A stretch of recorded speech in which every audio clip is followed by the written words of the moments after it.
안녕하세요. 어떻게 지내세요? 팬데믹이 있어서 집에만 계신가요?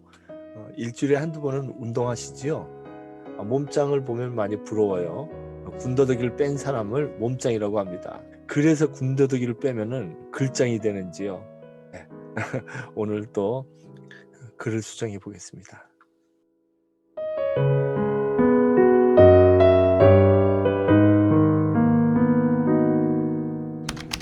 화적성 조심해서 써야 돼요. 그의 많은 소설들은 영화화된다. 그의 많은 소설들이 영화로 제작된다. 문화의 이질환은 가속화될 것이다. 문화는 점점 빨리 변할 것이다. 화자가 두 개죠. 고령화 시대. 이 화는요, 고착된 걸 화라고 그래요. 이 변하는 걸 화라고 그러면 안 돼요. 이 사람이 이렇게, 이게 사람이 있자죠. 요거는 옛날에 사람을 항아리에 이렇게 넣었거든. 관이 없던 시대, 고전선 시대 뭐 이럴 때, 이렇게 쭈그려 있는 상태의 사람이에요. 그러니까 죽은 사람, 죽었다가 다시 살아나는 것이 화예요. 고령화, 그러면 이제 굳어진 사회죠. 65세 이상이 7% 이상이면 고령화 사회, 14% 이상이면 고령 사회, 20% 이상이면 초고령 사회, 이렇게 나눈다고 그러죠. 그래서 우리는 고령화 사회에 들어갔다. 그래서 화자를 강조하는 거죠. 네, 그렇죠? 네, 한번 고쳐볼까요? 그 영화는 사회에 대한 비판성이 강하다. 화적성, 성자도 빼자고 그랬죠. 그 영화에는 사회를 비판하는 장면이 많다 이러면 돼요. 사회를 비판하는 장면이 많다 이러면 될 거죠. 이제 더 구체적으로 화로 이어지는 문장을 한번 보겠어요. 그게 뭐냐면 화가 나오면요, 되다가 이어지거든요. 되다. 문장을 보면서 어떤 일이 일어나는지 한번 보겠습니다. 화되다, 뭐뭐 화된, 이런 문장이 나오면 형광펜으로 이렇게 표시해 두면 어떨까 싶습니다. 긴장해야 됩니다. 화되다가 나오면은. 화되다라는 문장은 어색한 경우가 많습니다. 왜 그러냐면 먼저 화라는 전미어 자체에 변하다라는 의미가 있잖아요. 근데 변하다라는 의미가 있는데 거기다가 또 변하다라는 의미가 있는 되다를 또 붙이니까 중복 표현이죠. 이중 표현입니다. 중복 표현은 한자말하고요, 한자어하고 우리말이 결합할 때 자주 발생합니다. 역전압이라는 말 있잖아요. 역전 앞에 가면 역전 앞에 가면 식당이 많으니까 만나자. 역전 앞 시계탑에서 만나자. 옛날 말이죠. 역 광장에 있는, 이렇게 얘기해야 되죠. 역 광장에 있는 시계탑에서 만나자. 한자어 명사에 의미가 있는데 우리말 동사를 다시 반복하면서 중복 형상이 일어나는 경우도 있어요. 그러니까 공감을 느끼다. 이거 뭐 말하면 익숙하기 때문에 어색하지는 않은데 사실은 공감이라는 한자에 느낀다라는 의미가 있어요. 공감을 합니다. 아니면 공감하다라고 써야 옳다는 의견이 있습니다. 낙엽이 떨어지다도 마찬가지죠. 낙엽이 떨어지다. 이 낙엽이라는 한자 자체가, 낙엽을 보면 이 떨어질 낙자가 여기 있어요. 나뭇잎 엽자가 있고요. 떨어지다라는 단어가 있잖아요. 여기 떨어지다. 근데 여기 떨어지다라는 단어 의미가 있는데 또 낙엽이 떨어지다. 이거 중복 표현이잖아요. 그러니까 우리가 쓸 때는 낙엽이 지다라고 쓰는 것이 우리 한국어다운 표현이 아닌가, 이런 생각을 하는 거죠. 국립국어원은 화되다의 의미가 중복되었지만 화하다와 함께 두 가지 모두를 허용합니다. 그다음에 뭐뭐화 시키다, 이것도 틀린 표현은 아니지만 때로는 틀릴 경우도 있어요. 뭐뭐화 시키다, 이것도 조심해서 써야 됩니다. 여하튼 세 가지 모두 허용하는 이유는 사람들이 일상에서 많이 쓰고 있기 때문에 이렇게 틀린 것 같지가 않아요. 익숙하게 들리죠. 그래도 우리가 조심해서 구별을 해야 될 것 같습니다. 확실히 구별되는 것은 화되다 앞에는요, 인간이 아닌 사물이나 현상 아니면 사건이 나와야 돼요. 그래서 실화가 영화화되었다, 이런 식으로 돼야 되는 거죠. 그러니까 주격이 와야 돼요. 화했다가 나올 때는 목적격이 나와야 돼요. 앞에 실화를 영화화했다, 이런 식으로 목적격이 나와야 됩니다. 대본을 영화화했다, 이런 식으로 목적격이 나와야 되는 거죠.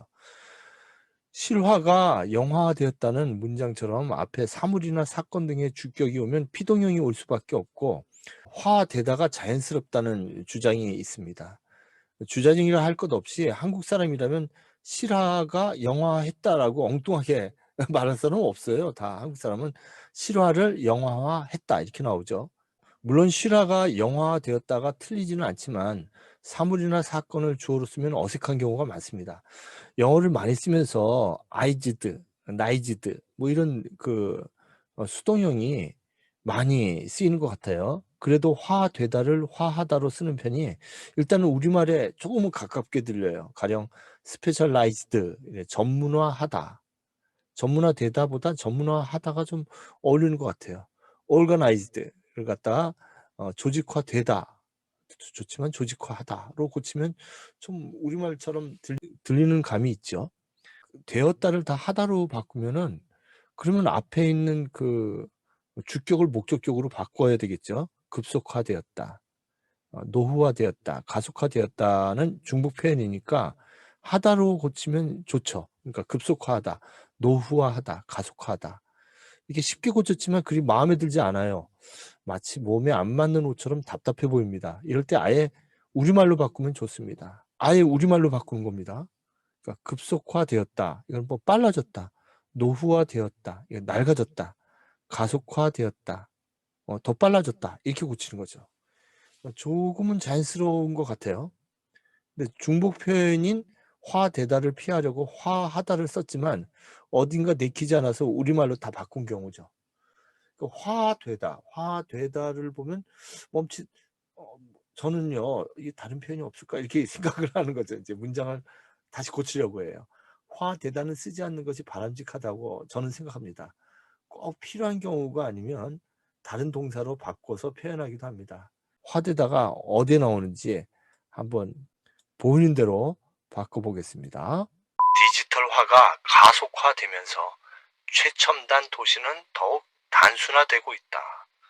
여기 보면 화가요 3번 나와요. 이게 디지털화, 가속화, 단순화 이렇게 3번 나와요. 이거 이제 없애려면 다 없앨 수 있어요. 가속화되면서를 빨라지면서로 간단히 고치는 거죠. 단순화되고 단순화되고를 단순해지고로 바꿉니다. 그래서 디지털화는 디지털 도입으로 바꾸면 이렇게 고칠 수 있어요. 디지털 도입이 빨라지면서 최첨단 도시는 더욱 단순해지고 있다.